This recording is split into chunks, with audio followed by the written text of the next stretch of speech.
भाई किसान की हमारे खेत में पाइपलाइन फूट चुकी है 1 एकड़ जंगल में Jerusalén está viviendo algo que ha dejado a miles de personas sin palabras. En cuestión de días, una serie de acontecimientos inesperados comenzó a llamar la atención de creyentes y observadores de todo el mundo. Tormentas fuera de lo común durante la Semana Santa, luces misteriosas apareciendo en el cielo nocturno y señales en el suelo que muchos consideran imposibles de ignorar. Por separado, cada uno de estos eventos podría parecer una simple coincidencia. Pero cuando ocurren al mismo tiempo y en la ciudad más importante de la historia bíblica, surge una pregunta inquietante. ¿Estamos viendo fenómenos normales o una advertencia que pocos se atreven a mencionar? En este estudio descubrirás qué está ocurriendo realmente en Jerusalén, por qué estos acontecimientos están generando preocupación entre miles de personas y qué relación encuentran algunos con antiguas profecías bíblicas. Veremos los hechos, las imágenes que han dado la vuelta al mundo y las preguntas que nadie parece querer responder. Lo que está sucediendo ahora mismo en Jerusalén podría ser mucho más importante de lo que imaginas. Quédate hasta el final porque la última señal es la que más debate está provocando entre creyentes y expertos. Por primera vez en décadas, algo inusual se desplegó en Jerusalén. A medida que el acceso a la mezquita de Al-Aqsa fue reportado como restringido, muchas personas se quedaron afuera durante uno de los momentos más sagrados del Ramadán. Al principio parecía una medida temporal vinculada a las tensiones crecientes en la región. Las autoridades citaron preocupaciones de seguridad, explicando que situaciones así pueden surgir cuando la presión se acumula. Pero en pocas horas la atmósfera comenzó a transformarse de una manera que ningún comunicado oficial había anticipado. En lugar de congregarse en el interior, la gente comenzó a extenderse discretamente por las calles. Las aceras, las callejuelas estrechas y los espacios abiertos se convirtieron lentamente en lugares de oración. Sin anuncios previos, sin organización visible, sin instrucciones de ningún tipo.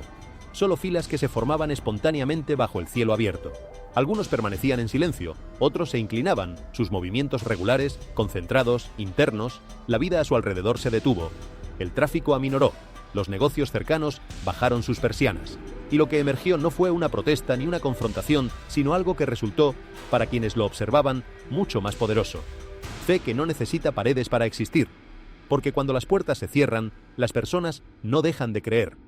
Simplemente encuentran otro lugar para orar.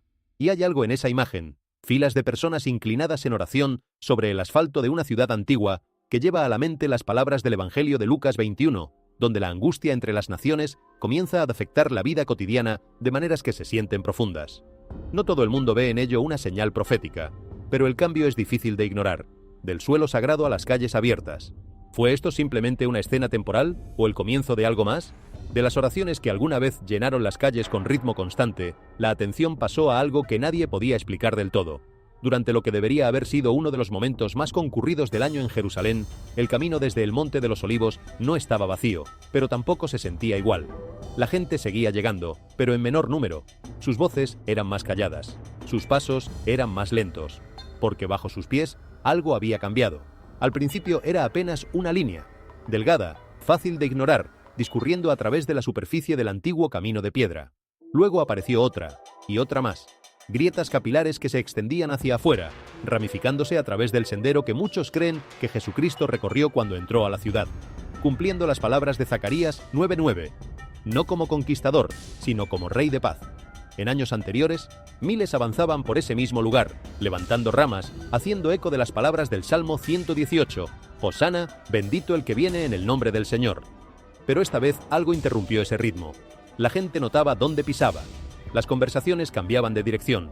Algunos se detenían a mitad de paso, mirando hacia abajo, no exactamente con miedo, sino con algo más difícil de definir. Una mezcla de inquietud y anticipación, como si el suelo mismo no simplemente se estuviera agrietando, sino respondiendo. Los testigos describieron las fracturas como inusuales, aunque no imposibles. El movimiento del suelo, el estrés natural, el desplazamiento de capas bajo las antiguas fundaciones, estas cosas tienen explicaciones científicas perfectamente válidas. Y sin embargo, el momento y el lugar hacían difícil descartarlo por completo, porque este no es cualquier camino. Es suelo ligado a la profecía. Y para algunos, la visión de la piedra comenzando a dividirse trajo a la mente otro pasaje. Zacarías 14:4. En ese día sus pies estarán sobre el Monte de los Olivos, y el Monte de los Olivos se dividirá en dos, de este a oeste. Nadie está diciendo que ese momento ha llegado. Todavía no. Pero la imagen es suficiente para quedarse contigo. Porque cuando las grietas comienzan a aparecer en un lugar donde la historia y la profecía se encuentran, las personas no solo ven la piedra moviéndose, empiezan a preguntarse qué podría estar construyéndose debajo. Justo cuando la perplejidad se asentaba sobre los antiguos caminos, el cielo sobre las piedras antiguas pareció responder de una manera que nadie esperaba. Una mañana el clima sobre el Muro de las Lamentaciones y las áreas cercanas comenzó a cambiar con una rapidez inusual. Lo que comenzó como un cielo normal pronto se transformó. Las nubes se reunieron más rápido de lo habitual, densas y pesadas, extendiéndose a través del horizonte como una cortina oscura que se corría desde el noreste con una velocidad que los meteorólogos señalaron como atípica para la temporada. Al principio no parecía inusual. Los cambios repentinos de clima pueden ocurrir en esta región, pero en pocos minutos la intensidad creció. La lluvia comenzó a caer con más fuerza, los vientos arreciaron, y entonces llegó algo que muchos no esperaban: granizo. No piezas ligeras y dispersas, sino impactos fuertes y rápidos que golpeaban tejados, calles y automóviles. El sonido resonó por los barrios mientras las personas se detenían y miraban hacia arriba, tratando de entender lo que estaba ocurriendo. Algunos lo describieron como inusual para esta época del año. Otros señalaron que los sistemas climáticos, los cambios de presión y los contrastes de temperatura pueden crear tormentas así, incluso en lugares donde no suelen ocurrir con frecuencia. Científicamente puede explicarse.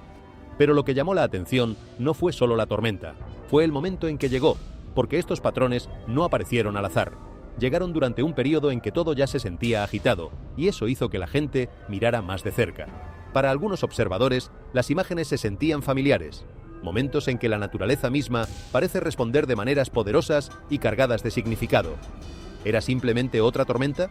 ¿O parte de un patrón que la gente apenas comienza a notar? Sobre Jerusalén la gente comenzó a notar formas inusuales de luz en el cielo nocturno.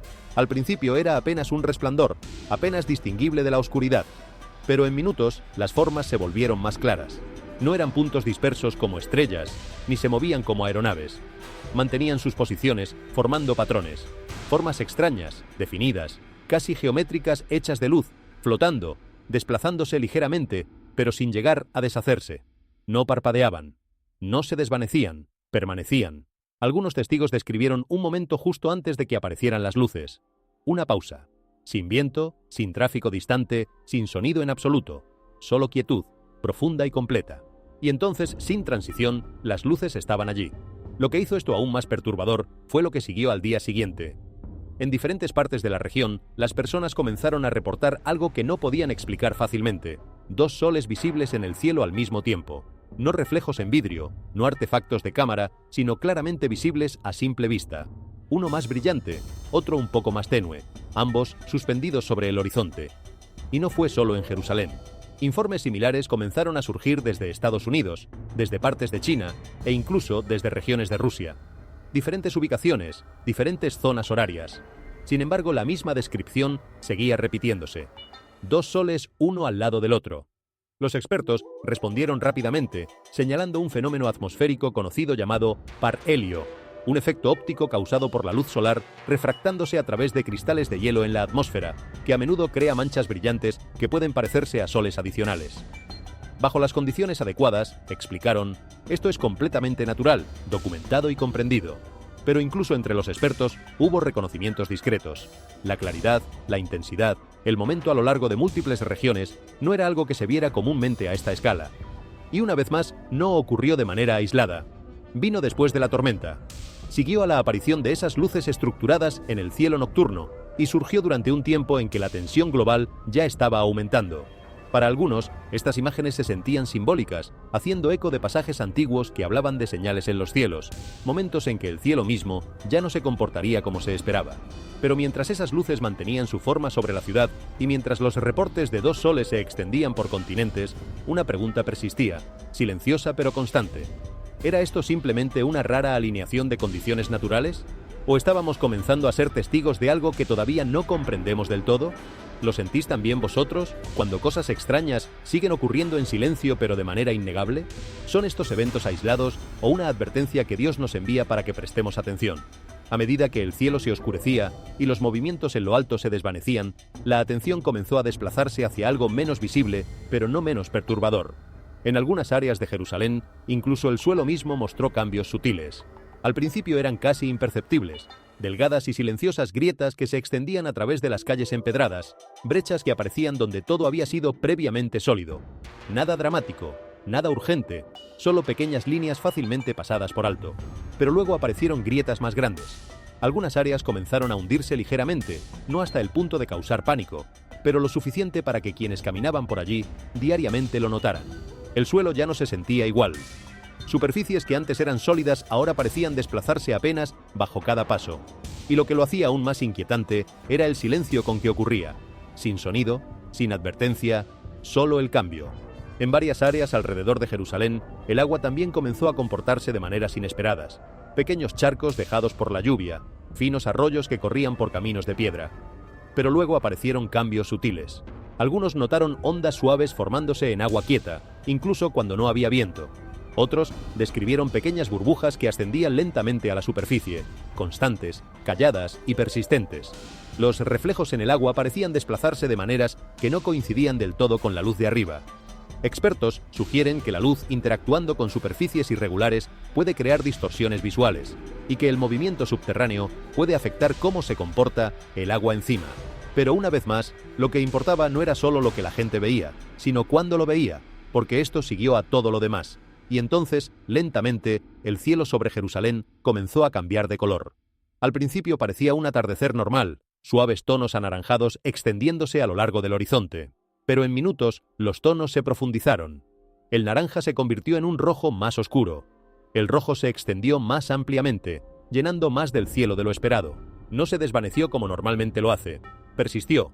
La intensidad se sentía más fuerte que una luz vespertina típica. El aire mismo parecía más denso, como si el cielo no solo estuviera cambiando de color, sino presionando hacia abajo sobre la ciudad. Científicamente, hay explicaciones. El polvo en la atmósfera y los cambios en las condiciones del aire pueden alterar cómo se dispersa la luz, pero estando bajo ese cielo rojo profundo, un pensamiento silencioso permanecía. Cuando incluso el cielo comienza a verse diferente, ¿sigue siendo simplemente otro atardecer? A través de estos momentos, cielo, suelo, agua y aire, lo que destaca no es ningún evento individual, sino cómo parecen desplegarse juntos, dando forma sutilmente a la atmósfera que rodea la vida cotidiana. En Jerusalén las personas primero notaron cambios por encima de ellas. El cielo cambió de color, más profundo y pesado de lo habitual. Luego vinieron los movimientos, los pájaros reuniéndose en patrones inusuales, el silencio asentándose antes de que el movimiento regresara. Pronto, el suelo mismo mostró signos sutiles de cambio, pequeñas grietas formándose donde la estabilidad antes se daba por sentada. E incluso el agua, algo tan familiar, comenzó a comportarse de maneras que se sentían ligeramente distintas. Individualmente, cada uno de estos momentos puede explicarse. La ciencia ofrece caminos claros, condiciones atmosféricas, procesos geológicos, cambios ambientales, y esas explicaciones importan. Nos ayudan a entender cómo funciona el mundo. Pero cuando estos cambios aparecen juntos en secuencia, comienzan a sentirse menos aislados y más conectados a cómo las personas experimentan el mundo a su alrededor. No como miedo, sino como conciencia, porque para muchos estos momentos no interrumpen la vida cotidiana, entran en ella. Las personas siguen caminando por las mismas calles, yendo al trabajo, pasando tiempo con la familia. Sin embargo, algo se siente diferente, una sensación quieta de que el entorno mismo está cambiando de maneras sutiles, invitando a la atención. En la Biblia hay pasajes que hablan no solo sobre eventos dramáticos, sino sobre cómo las personas responden cuando el mundo a su alrededor se siente incierto. En Isaías 24:19 dice: «La tierra está completamente quebrantada, la tierra está completamente rajada, la tierra está fieramente sacudida». Y en Hebreos 12:27 leemos: «Lo que no puede ser sacudido permanezca». Estas palabras no siempre se entienden de la misma manera. Algunos las ven como simbólicas, otros como literales, y muchos simplemente como recordatorios de que el cambio siempre ha sido parte de la historia humana, y que el significado a menudo se encuentra no en el evento en sí, sino en cómo las personas eligen responder. Porque cuando el cielo cambia, cuando el suelo se desplaza, cuando los patrones familiares se sienten ligeramente diferentes, no siempre apunta al miedo. A veces invita a algo más, una pausa, un momento para reflexionar, una pregunta sobre lo que realmente importa cuando todo lo demás se siente incierto. Quizás la conexión más profunda no es solo sobre señales o patrones, sino sobre perspectiva. Porque en tiempos como estos, la pregunta más importante puede no ser ¿qué está ocurriendo a nuestro alrededor?, sino ¿qué revela dentro de nosotros? Para entender por qué estas señales importan tanto, necesitamos regresar al principio, al largo hilo de la historia sagrada y al patrón que Dios ha establecido repetidamente cuando se acerca un momento de quiebre. No es la primera vez que el cielo, la tierra y el agua participan juntos en el drama de la historia humana. No es la primera vez que señales visibles han precedido a momentos que cambiaron el destino de naciones enteras. Si leemos la Escritura con cuidado, descubrimos que Dios raramente actúa en los grandes momentos sin primero anunciarlos mediante señales que están disponibles para quien quiera verlas. Pensemos en Egipto. Antes de que los hijos de Israel salieran de 400 años de esclavitud, el mundo de los egipcios se llenó de señales. El agua del Nilo se convirtió en sangre. Las ranas llenaron cada rincón de la tierra. Las tinieblas cubrieron el país durante 3 días completos. Granizo cayó sobre campos que antes nunca habían conocido esa devastación. Cada plaga era en sí misma explicable. Cada fenómeno tenía un corolario natural posible. Pero la secuencia, la precisión, el momento exacto de cada evento dentro de un marco más amplio de propósito divino hacían imposible atribuirlos simplemente al azar cósmico. Eran señales. Y lo que revelaban no era solo el poder de Dios sobre la naturaleza, sino el corazón de un pueblo que debía decidir si quería ver lo que Dios estaba haciendo o mirar hacia otro lado. El mismo patrón se repite en los días de la primera venida de Jesús. Cuando Jesús fue crucificado, la Escritura registra con precisión que ocurrieron cosas que no tenían antecedentes en la historia de Jerusalén.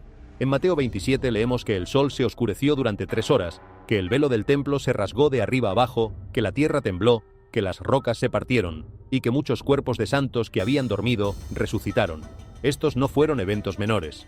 Fueron señales cósmicas que anunciaban que algo de magnitud sin precedentes estaba ocurriendo. Y sin embargo, incluso en ese momento, no todo el mundo respondió de la misma manera. Algunos estaban demasiado ocupados con sus propios asuntos para prestar atención. Otros vieron y no quisieron entender. Solo unos pocos, como el centurión romano que exclamó: «Verdaderamente este era el Hijo de Dios», conectaron los puntos y respondieron con reverencia. Lo mismo ocurrió en el año 70 d.C., cuando Jerusalén fue destruida por las legiones romanas bajo Tito. El historiador judío Josefo documenta, con la minuciosidad de un cronista minucioso, las señales que precedieron a esa catástrofe. Una estrella brillante que adoptó la forma de una espada y se cernió sobre la ciudad durante meses. Una vaca que, mientras estaba siendo llevada al templo para ser sacrificada, dio a luz un cordero en el atrio del templo, algo sin precedentes en la historia del sacerdocio. Las puertas masivas de bronce del templo, que requerían el esfuerzo conjunto de 20 hombres para moverlas, se abrieron solas a medianoche. 4 años antes del asedio, un hombre llamado Jesús ben Ananías recorrió las calles de Jerusalén lamentándose: «Voz del este, voz del oeste, voz de los 4 vientos, voz contra Jerusalén y el templo, voz contra los novios y las novias, voz contra todo el pueblo». Los magistrados intentaron hacerlo callar, pero siguió durante 7 años y 5 meses, hasta el comienzo del asedio romano. Josefo concluye su recuento de estas señales con una observación que debería hacernos reflexionar profundamente. Dice que los que interpretaron estas señales como presagios de bien, que se negaron a aceptar lo que los signos estaban comunicando, perecieron con Jerusalén. Los que tomaron las señales en serio, en su mayoría los creyentes en Jesús, que recordaban sus advertencias en Mateo 24, huyeron a Pella al otro lado del Jordán y sobrevivieron. Las señales no son decoración de la historia, son mensajes que Dios coloca en el tejido de la realidad para que los que tengan ojos para ver puedan orientarse correctamente ante lo que viene. Y ahora miramos Jerusalén en esta Semana Santa y vemos señales que no son idénticas a las del pasado, porque Dios no repite sus mensajes letra por letra, sino que los articula en el lenguaje de cada época. Pero el patrón subyacente es reconocible para quien ha estudiado la historia sagrada con seriedad. El cielo muestra fenómenos inusuales. La tierra responde con movimiento donde debería haber quietud. El agua se comporta de maneras que no siguen los patrones esperados. Y todo esto sucede en la ciudad que está en el centro de la profecía bíblica sobre los últimos tiempos, durante la semana que conmemora los eventos más importantes de la fe cristiana. No estamos diciendo que cada fenómeno sea un milagro sobrenatural sin explicación científica posible. Nunca hemos dicho eso. Dios trabaja a través de los mecanismos de la naturaleza que Él mismo creó. El granizo que cayó sobre Egipto todavía era granizo, formado por procesos atmosféricos reales. Los terremotos que partieron las rocas cuando Jesús murió todavía eran movimiento de placas tectónicas. La distinción entre natural y sobrenatural es en muchos sentidos una distinción que hemos construido nosotros para organizar nuestra comprensión del mundo, pero que puede no reflejar la realidad de cómo Dios actúa dentro de la creación que sostiene en cada momento. Cada átomo del universo existe porque Él continúa sustentándolo en existencia. Nada ocurre fuera de su soberanía. La pregunta no es si Dios puede interrumpir las leyes de la naturaleza. La pregunta es si estamos lo suficientemente atentos para reconocer cuándo ha orquestado los procesos naturales de maneras que forman un mensaje coherente para los que tienen oídos para escuchar. En Amós 3:7 encontramos una promesa que también es un desafío, porque no hará nada Jehová el Señor, sin que revele su secreto a sus siervos los profetas. Dios no actúa de manera secreta con los que están atentos a su voz. Su patrón a lo largo de toda la historia sagrada ha sido anunciar antes de actuar, advertir antes de juzgar, invitar antes de que el tiempo de invitación llegue a su fin. Las señales que estamos viendo no son el fin en sí mismas. Son parte de una conversación que Dios está teniendo con la humanidad, una conversación que ha durado miles de años y que se aproxima a su capítulo final. La ciudad de Jerusalén es el escenario elegido para ese último capítulo porque así lo estableció el propio Señor Jesucristo. En Lucas 21, sentado en el Monte de los Olivos con vista al templo, Jesús describió una secuencia de eventos que incluye el tiempo de los gentiles, las señales en el sol, en la luna y en las estrellas, y la angustia de las naciones. Y añadió algo que a menudo pasamos por alto en nuestra lectura. Cuando estas cosas comiencen a suceder, erguíos y levantad vuestra cabeza, porque vuestra redención está cerca. No dijo, cuando estas cosas sucedan, temblar de miedo. Dijo, levantad la cabeza. Es el gesto del que espera, del que reconoce la llegada de algo anunciado, del centinela que ve desde la torre lo que los demás todavía no pueden ver desde abajo. Ser la gente que levanta la cabeza en momentos como estos requiere más que curiosidad intelectual sobre las señales. Requiere una vida que esté genuinamente orientada hacia el horizonte donde Cristo viene. Requiere haber tomado la decisión de vivir de manera diferente porque se sabe que la historia tiene un destino. Requiere haber elegido, en el silencio de un momento privado con Dios, confiar en Él lo suficiente como para que ese horizonte importe más que la comodidad del presente. Y eso no es algo que ocurre automáticamente por el simple hecho de reconocer que las señales están ahí. Es el resultado de una vida cultivada en fe, en oración, en la palabra, en comunión con el cuerpo de Cristo. Consideremos también la dimensión geopolítica de lo que está ocurriendo alrededor de Jerusalén. Las naciones del mundo están siendo sacudidas en formas que generaciones anteriores no habría podido imaginar. Los sistemas que parecían estables, alianzas internacionales, marcos económicos globales, incluso el consenso sobre qué es la realidad y qué constituye la verdad, están siendo cuestionados o desmantelados desde múltiples direcciones al mismo tiempo. Los conflictos se multiplican en regiones que habían conocido décadas de relativa calma. Las tensiones étnicas y religiosas que parecían haberse domesticado emergen de nuevo con intensidad renovada. Las plagas de enfermedades que el siglo XXI parecía haber dejado en el pasado regresan en formas para las que la medicina moderna no siempre tiene respuesta inmediata. Y en medio de todo esto, Israel sigue siendo el punto geopolítico de mayor concentración de atención profética y política en el mundo. Zacarías 12:3 dijo hace casi 3000 años que Jerusalén se convertiría en una copa que hará temblar a todos los pueblos de alrededor, y en una piedra pesada a todos los pueblos. Quien trate de mover esa piedra, añade el texto, se lastimará. Esta es la realidad que estamos viendo jugarse en tiempo real. No hay otra ciudad en el planeta que concentre tanto interés internacional, tanto conflicto, tanta disputa sobre quién tiene derecho a qué y por qué. Esta no es simplemente la consecuencia de la geopolítica moderna. Es el cumplimiento de una profecía antigua que describió con precisión el estado del mundo que rodearía el regreso del Mesías. Y cuando miramos las grietas en el Monte de los Olivos, no podemos evitar pensar en Zacarías 14:4. Dios, en su sabiduría, nos ha dado en las Escrituras no solo mensajes sobre el carácter y el propósito divino, sino incluso descripciones geográficas específicas de lo que ocurrirá cuando el Rey regrese.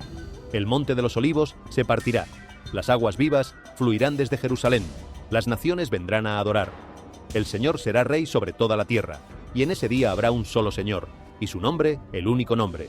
Estas no son metáforas vaporosas, son promesas concretas sobre un futuro concreto que se acerca con cada día que pasa.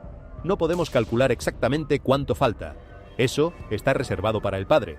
Pero podemos reconocer los patrones. Podemos ver la figura del tapiz que se ha ido tejiendo a lo largo de siglos y que ahora muestra contornos cada vez más definidos en los eventos del tiempo presente. Y podemos elegir cómo responder. Esa elección es la más importante que cualquier ser humano puede hacer, y la ventana para hacerla no está abierta indefinidamente. Las señales en Jerusalén no son motivo de terror, sino de orientación. Son el equivalente del grito del centinela en la noche. El Rey se acerca, preparad el camino. Las señales siempre han precedido a los grandes momentos de la historia sagrada. Los que prestaban atención y respondían adecuadamente encontraban gracia, salvación, orientación.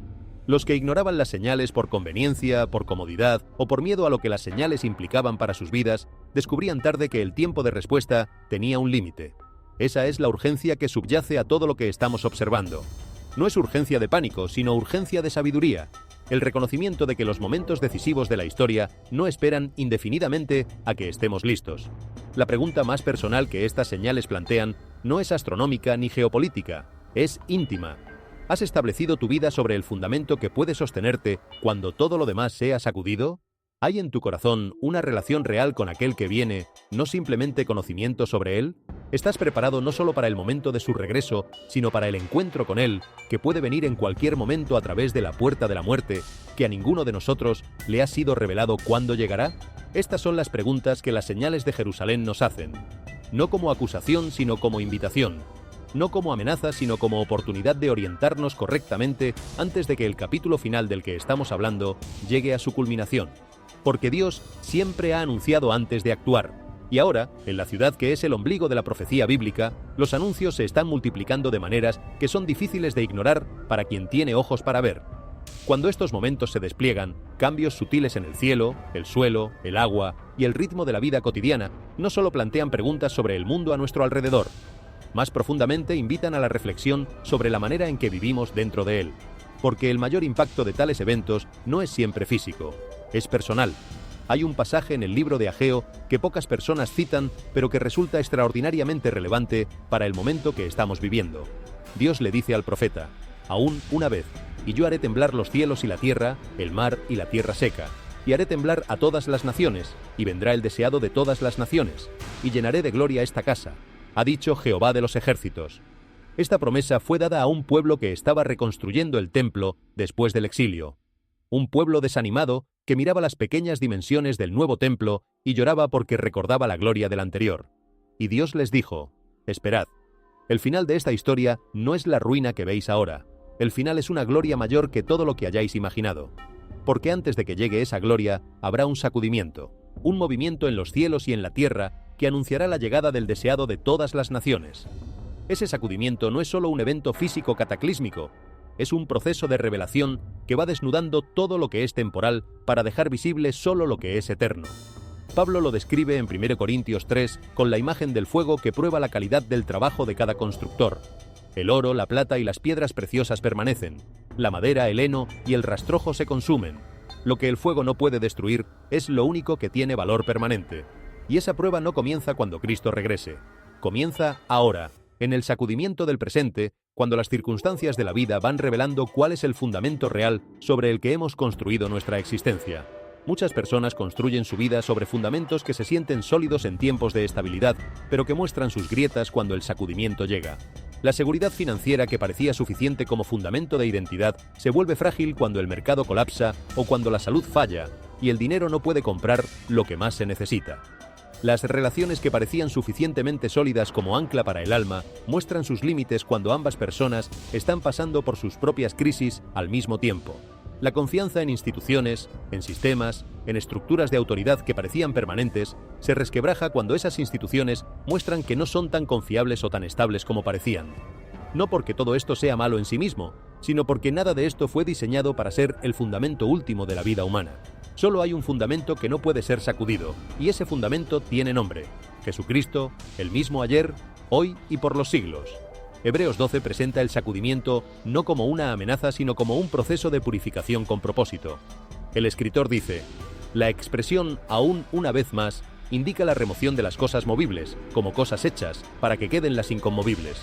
El punto no es el sacudimiento en sí, el punto es lo que queda después.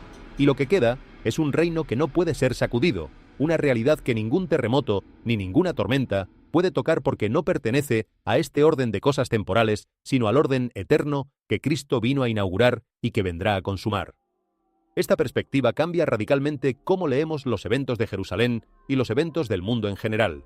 No los leemos con el corazón encogido del que teme que todo se va a desmoronar. Los leemos con los ojos del que sabe que lo que parece un desmoronamiento es en realidad una purificación.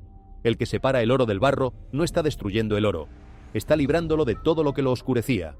Y el que sacude los cielos y la tierra no está destruyendo su creación, está preparando el camino para que la gloria que llenará los cielos nuevos y la tierra nueva sea recibida en un mundo listo para recibirla. El contexto de Hebreos 12 es también instructivo porque viene después de uno de los pasajes más famosos de toda la Escritura, el capítulo 11, el gran catálogo de la fe.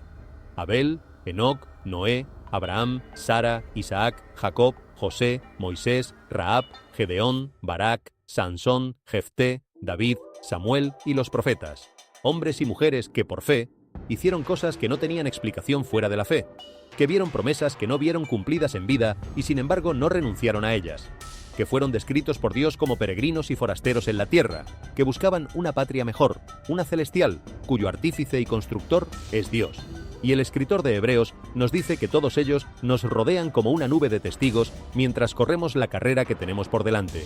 ¿Qué significa que esa nube nos rodee? Significa que no corremos solos. Significa que la carrera que corremos hoy en este momento histórico tan cargado de señales y de tensiones está siendo observada por todos los que corrieron antes en circunstancias igualmente difíciles o más difíciles todavía.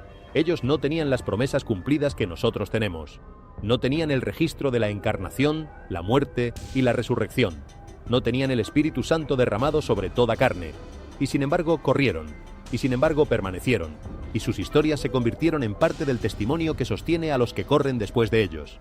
Nosotros corremos en un momento de la historia que ellos vislumbraron de lejos y que anhelaron ver. En 1 Pedro 1:12, el apóstol escribe que los profetas que escudriñaban qué persona o qué tiempo indicaba el Espíritu que estaba en ellos, investigaban a quiénes o a qué tiempo indicaba el Espíritu de Cristo que estaba en ellos, inquiriendo qué persona o qué tiempo indicaba el Espíritu de Cristo que estaba en ellos, a los cuales se les reveló que no para sí mismos, sino para nosotros, administraban las cosas que ahora os son anunciadas. Los profetas del Antiguo Testamento sabían que estaban ministrando para una generación futura que estaría más cerca del cumplimiento que ellos mismos. ¿Y si nosotros somos esa generación? ¿Y si estamos viviendo en el momento que Isaías, Zacarías, Daniel y Joel vislumbraron desde la distancia? No lo sabemos con certeza. Cada generación ha tenido personas que pensaron que eran la generación final, y hasta ahora todas se han equivocado en el sentido de que el Señor no había regresado todavía. Pero la acumulación de circunstancias que estamos viendo, la restauración de Israel en su tierra, Jerusalén bajo soberanía judía por primera vez en casi 2000 años, el Evangelio predicado en todo el mundo como nunca antes en la historia, las señales en los cielos y en la tierra multiplicándose, la apostasía creciendo mientras también crece el avivamiento en partes del mundo que nunca habían escuchado el nombre de Jesús, todo esto crea un cuadro que ninguna generación anterior podría haber visto exactamente como nosotros lo vemos hoy. El apóstol Pablo dijo en Romanos 13, 11, 12, y esto, conociendo el tiempo, que es ya hora de levantarnos del sueño, porque ahora está más cerca de nosotros nuestra salvación que cuando creímos. La noche está avanzada, y se acerca el día. Pablo escribió esto casi 2000 años atrás, y si él podía decir que la noche estaba avanzada entonces, ¿qué podemos decir ahora? La noche está en su hora más oscura, lo que en el ritmo natural del día significa que el amanecer está más cerca que nunca. Y el amanecer que viene no es solo otro ciclo más del sol sobre el horizonte. Es la aurora del día eterno que comenzará cuando el sol de justicia, Cristo mismo, salga con sanidad en sus alas. En Malaquías 4:2, la última promesa profética del Antiguo Testamento, antes de 400 años de silencio divino, Dios dice: «Mas a vosotros los que teméis mi nombre, nacerá el sol de justicia, y en sus alas traerá salvación». El mismo libro que termina el Antiguo Testamento, el mismo versículo que cierra ese capítulo de la historia sagrada antes del silencio, apunta hacia la llegada de alguien que iluminará lo que la oscuridad no pudo apagar. Ese alguien es Jesucristo. En su primera venida vino como la luz del mundo en forma de siervo, nacido en la oscuridad de una cueva para iluminar la oscuridad del corazón humano. En su segunda venida vendrá como el sol de justicia en gloria irresistible, para que toda sombra se disuelva y toda oscuridad retroceda ante la plenitud de su presencia. Viviremos mejor en este tiempo si entendemos que estamos en ese momento de transición entre la oscuridad profunda y el amanecer inminente. La hora más oscura de la noche, justo antes del alba, es cuando todo parece más silencioso y más quieto. Es cuando la tentación de rendirse es más fuerte, porque la oscuridad que nos rodea nos hace olvidar que el amanecer es inevitable. Pero el que ha estudiado los ciclos sabe que la oscuridad más profunda es la señal más clara de que la luz está a punto de aparecer. Así que cuando los eventos del mundo parecen más oscuros, el que ha entendido el ritmo de la historia sagrada no se rinde. Levanta la cabeza, porque la redención se acerca. Esto no es optimismo ingenuo, no es negación de la realidad de la oscuridad, Es algo más robusto, es la certeza basada en la palabra de Dios de que la historia tiene un destino, que ese destino es la victoria del bien sobre el mal, de la vida sobre la muerte, de la luz sobre la oscuridad, y que ese destino no está en duda porque el que lo prometió es fiel. El que dijo, vendré otra vez, no mintió. El que prometió preparar un lugar y regresar por los suyos, no ha cambiado de planes. El que dijo, yo soy la resurrección y la vida, demostró que esas palabras no eran metáfora cuando se levantó de entre los muertos al tercer día. Y todo lo que vemos en Jerusalén hoy, todo lo que vemos en el mundo hoy, es parte de la preparación del escenario para ese cumplimiento final. Los actores están tomando sus posiciones, el escenario está siendo montado, las señales se multiplican para los que quieren ver, y el director de este drama eterno aguarda el momento exacto que él mismo ha designado para pronunciar las palabras finales que lo cambiarán todo. Mientras tanto, su instrucción a los que lo conocen es clara. Velad pues, sed fieles, amad a los que os rodean, haced el bien mientras hay tiempo, no os canséis de hacer el bien, porque a su tiempo segaréis, si no desmayáis. Las personas continúan sus rutinas, caminando por calles familiares, hablando con seres queridos, planeando para el mañana. Sin embargo, algo se siente diferente. Comienza a crecer una conciencia tranquila, no miedo, sino una sensación de que la vida es más frágil, más significativa de lo que a menudo parece en los momentos ordinarios. Y aquí es donde comienza la lección verdadera. En Eclesiastés 3:1 dice, todo tiene su momento oportuno, hay un tiempo para todo lo que se hace bajo el cielo. Esto nos recuerda que el cambio no es aleatorio, las estaciones cambian, a veces suavemente, a veces inesperadamente, pero siempre con un propósito que exige atención. Otro pasaje, 1 Pedro 5:7, ofrece un tipo diferente de respuesta. Echad toda vuestra ansiedad sobre Él, porque Él tiene cuidado de vosotros. En momentos en que el mundo se siente incierto, la lección no es abrumarse sino soltar lo que no podemos controlar y aferrarnos a lo que sí podemos. La fe, la paciencia y la claridad. Porque la incertidumbre revela frecuentemente dónde está verdaderamente nuestro fundamento. En Mateo 7:24-25, Jesús lo describe con una imagen que ha durado 2000 años porque captura algo que toda generación reconoce. Todo el que oye estas palabras mías y las pone en práctica es como un hombre prudente que edificó su casa sobre la roca. Cayeron lluvias, vinieron ríos y soplaron vientos. Sin embargo, no cayó porque tenía su fundamento en la roca. El mensaje es simple pero poderoso. La estabilidad no viene de evitar el cambio, sino de construir sobre algo más profundo que las circunstancias. Santiago 4:14 dice, «Sois como la neblina que aparece por un poco de tiempo y luego se desvanece». Esto no pretende desalentar, sino reenfocar, devolver la atención a lo que verdaderamente dura. ¿Cómo vivimos? ¿Cómo tratamos a los demás? ¿Qué elegimos valorar? La lección no se encuentra en tratar de predecir lo que viene a continuación. Se encuentra en cómo respondemos ahora mismo, en desacelerar, reflexionar y realinearnos. Y quizás ese es el mensaje más claro de todos. No todo necesita explicarse de inmediato, pero todo puede ser un momento para crecer en fe, en sabiduría y en propósito. Cuando las personas comienzan a notar cambios a su alrededor, ya sea en el cielo, el suelo o el ritmo de la vida cotidiana, es natural que surjan preguntas. Pero a lo largo de la historia, momentos como estos no han sido solo tiempos de incertidumbre. También han sido momentos donde las personas redescubrieron algo más profundo: esperanza, dirección y una fe que no depende de las circunstancias. Porque la Biblia no solo habla sobre los eventos, habla sobre cómo las personas los soportan y, lo que es más importante, cómo se elevan por encima de ellos. Hay una historia en Marcos 4:37-39 que comienza con una tormenta, no diferente a muchas tormentas que las personas experimentan en la vida. Inesperada, abrumadora y aparentemente fuera de control. Una furiosa tormenta se desató y las olas rompían sobre la barca de tal manera que ya se anegaba.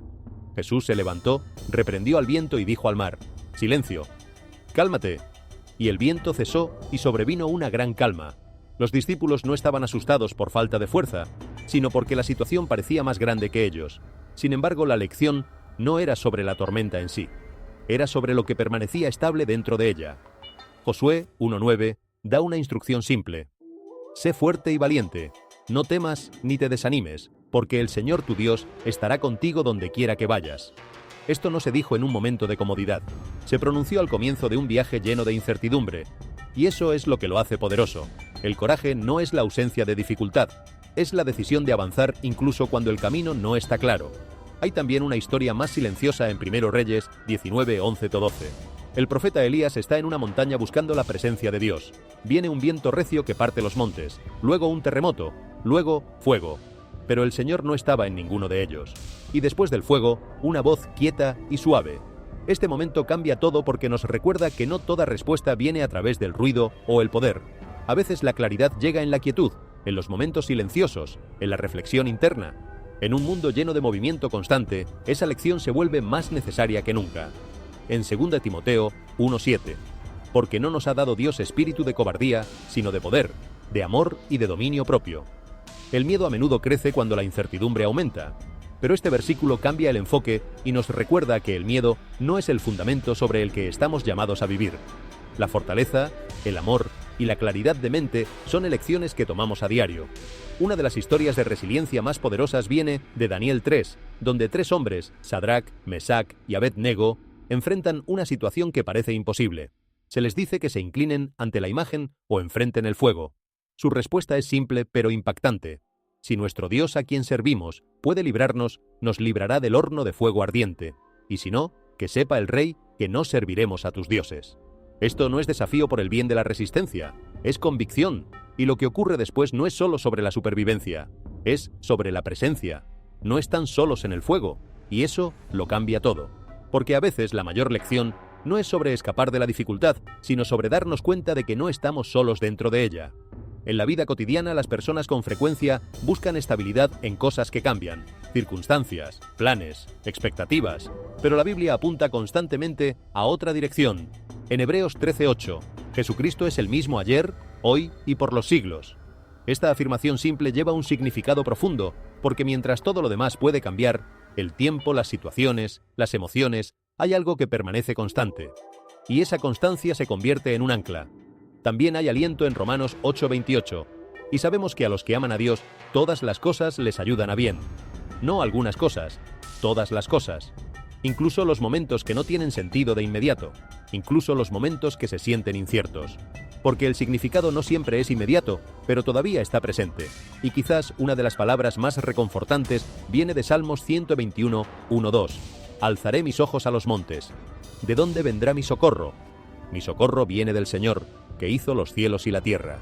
Este es un cambio de perspectiva, de mirar el problema a mirar más allá de él, de enfocarse en lo que se siente inestable a enfocarse en lo que permanece firme. Hay un último pasaje que trae fuerza silenciosa en momentos cuando todo parece incierto. Isaías 41:10 dice: No temas, porque yo estoy contigo. No desmayes, porque yo soy tu Dios que te esfuerzo. Siempre te ayudaré, siempre te sustentaré con la diestra de mi justicia. Este versículo no promete que la vida siempre será fácil. No dice que no habrá cambios, desafíos o momentos inesperados. En cambio, ofrece algo más profundo, una seguridad constante de que no importa lo que ocurra, no lo estás enfrentando solo. Y eso cambia cómo vemos todo, porque cuando las personas saben que están respaldadas, el miedo comienza a perder su dominio. La preocupación se vuelve más ligera. Incluso en situaciones inciertas, permanece una sensación de estabilidad quieta. Hay una conversación que Jesús tuvo con sus discípulos que quiero que consideremos antes de hablar directamente sobre los detalles de su regreso.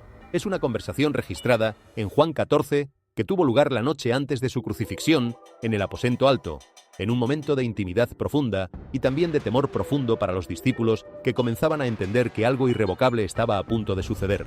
Jesús les dijo: No se turbe vuestro corazón, creéis en Dios, creed también en mí. En la casa de mi Padre muchas moradas hay. Si así no fuera, yo os lo hubiera dicho. Voy pues a preparar lugar para vosotros. Y si me fuere y os preparare lugar, vendré otra vez, y os tomaré a mí mismo, para que donde yo estoy, vosotros también estéis. Estas palabras merecen que las habitemos durante un momento porque están dirigidas específicamente a personas que están experimentando lo que los discípulos estaban experimentando en esa noche, la sensación de que algo que les daba estabilidad está a punto de desaparecer, la angustia ante un futuro que no pueden controlar, el miedo de quedarse solos ante lo que viene. No se turbe vuestro corazón. Esta es la instrucción directa de Jesús para los momentos de sacudimiento, los momentos en que el cielo muestra fenómenos inusuales y el suelo se agrieta y el ritmo familiar de la vida se interrumpe. No se turbe, no porque los eventos no sean reales o no sean serios, sino porque el que conoce el destino de todos los eventos está con vosotros y ha prometido regresar. El antídoto para la turbación no es la negación de la dificultad, sino la confianza en la persona que controla el resultado. Y esa confianza es posible porque está fundamentada en algo concreto, la promesa de Jesús mismo, respaldada por la credencial más convincente posible, su propia resurrección de entre los muertos. Si Jesús resucitó de los muertos, nada de lo que ha dicho después puede descartarse como discurso vacío. El hombre que venció a la muerte tiene autoridad para hablar sobre el futuro, y él dijo: «Vendré otra vez». Eso es suficiente. No necesitamos más. No necesitamos calcular fechas ni interpretar señales con la ansiedad del que no tiene certeza. La certeza ya existe en la promesa misma. Lo que necesitamos es vivir de una manera que demuestre que creemos esa promesa. Vivir en la luz de la segunda venida no es una postura teórica. Tiene implicaciones prácticas concretas que transforman la manera en que tomamos decisiones cotidianas. Si creo que el Rey regresa, si creo genuinamente que la historia tiene un destino definido y que ese destino es el reino de Dios establecido sobre la tierra, entonces eso cambia cómo trato a la gente que encuentro hoy. Cambia si soy generoso o avaro con mis recursos. Cambia si perdono o si guardo rencor. Cambia si invierto mi tiempo en cosas que durarán o en cosas que se consumirán como la madera y el heno cuando el fuego de la prueba las toque. El apóstol Juan, el más longevo de todos los discípulos, el que sobrevivió hasta la vejez y escribió el Apocalipsis desde el exilio en la isla de Patmos, articula esto con una claridad asombrosa en su primera carta. En 1 Juan 3:2-3 escribe: «Amados, ahora somos hijos de Dios, y aún no se ha manifestado lo que hemos de ser, pero sabemos que cuando Él se manifieste, seremos semejantes a Él, porque le veremos tal como Él es, y todo aquel que tiene esta esperanza en Él se purifica a sí mismo, así como Él es puro».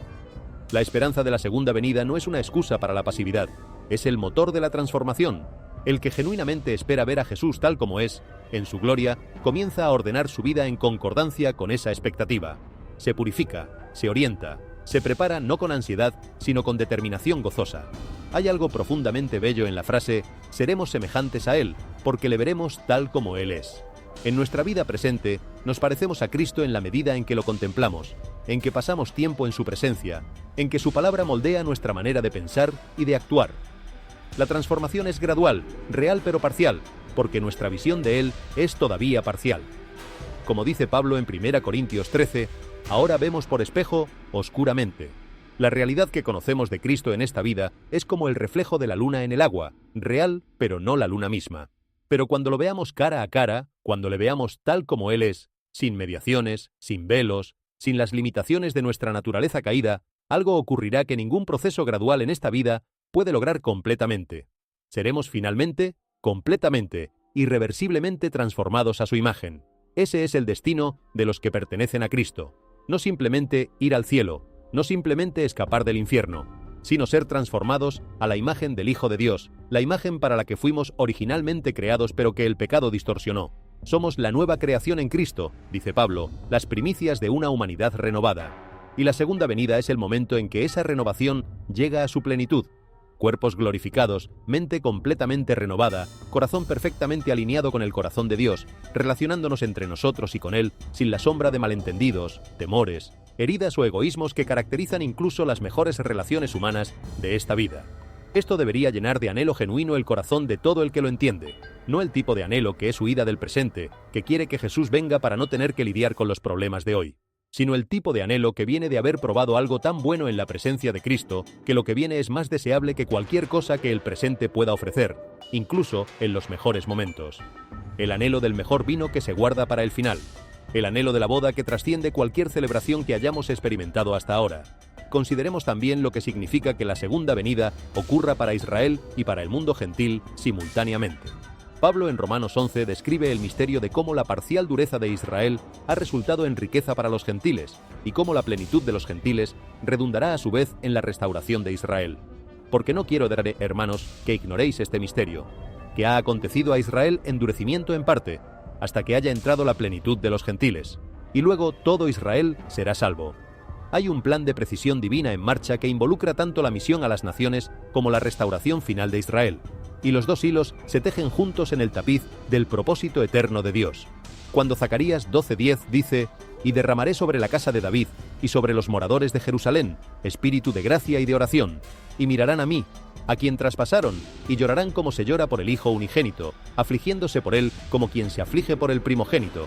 Estamos leyendo una profecía sobre un arrepentimiento nacional de Israel que llegará en el momento del regreso de Cristo. Israel verá al que traspasaron y reconocerá quién es. El duelo que se producirá será proporcional al tamaño de lo que fue rechazado. Y la misericordia divina que se extenderá en ese momento será proporcional a la paciencia divina que esperó durante siglos a que llegara el momento designado. Esto no es reemplazo teológico, no es que la Iglesia haya sustituido a Israel en el plan de Dios y que las promesas a Israel se cumplan ahora espiritualmente en la Iglesia. Es que hay un solo plan que involucra a judíos y gentiles, un solo olivo del que algunos ramos fueron injertados y otros fueron desgajados temporalmente con el propósito de que pudieran ser vueltos a injertar. El plan siempre fue y sigue siendo uno, y su culminación involucra tanto la plenitud de las naciones como la restauración de Israel, los dos grandes ríos de la historia de la redención desembocando juntos en el mar de la gloria de Dios. Cuando miramos Jerusalén hoy y vemos la tensión entre naciones, la disputa sobre el monte del templo, la presión internacional sobre los derechos de Israel, la hostilidad que se concentra sobre esa pequeña nación de manera desproporcionada a su tamaño, estamos viendo el escenario de ese clímax final en preparación. No porque la política de Israel sea siempre correcta o porque toda acción del gobierno israelí deba ser apoyada sin discernimiento, sino porque Dios tiene un plan con esa tierra, con esa ciudad, con ese pueblo, y ese plan no puede ser frustrado por ninguna coalición de naciones ni por ninguna decisión de organismos internacionales.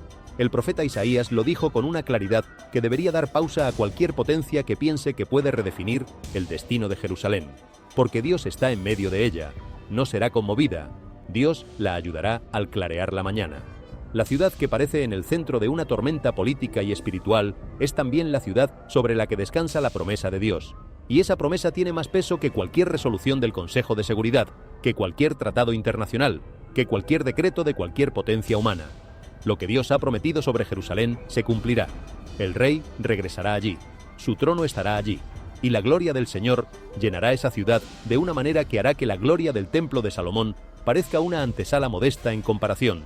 Necesitamos hablar también sobre la naturaleza del tiempo en que vivimos en términos de la oportunidad que representa.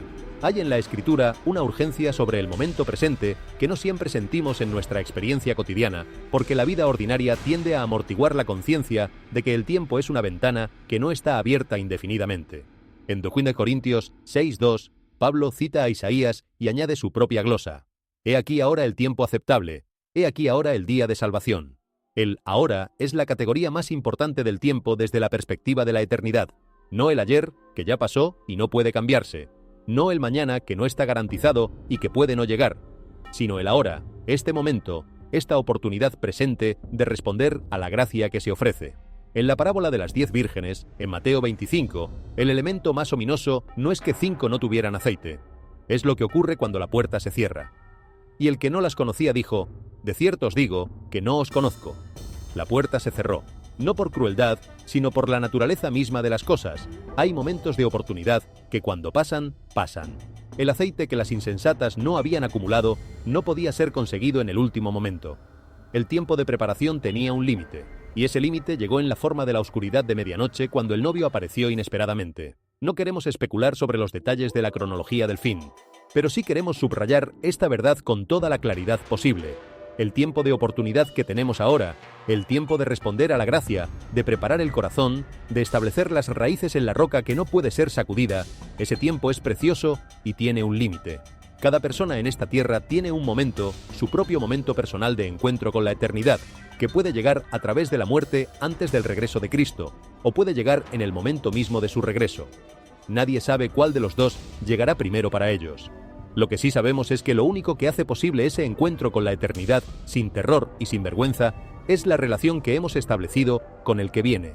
Si conoces a Cristo, si has confiado en Él, si has tomado la decisión de vivir bajo su señorío y de aferrarte a su promesa, entonces ese encuentro, sea a través de la muerte o a través de su regreso, será el comienzo de todo lo que fue prometido y que excede todo lo que podemos imaginar.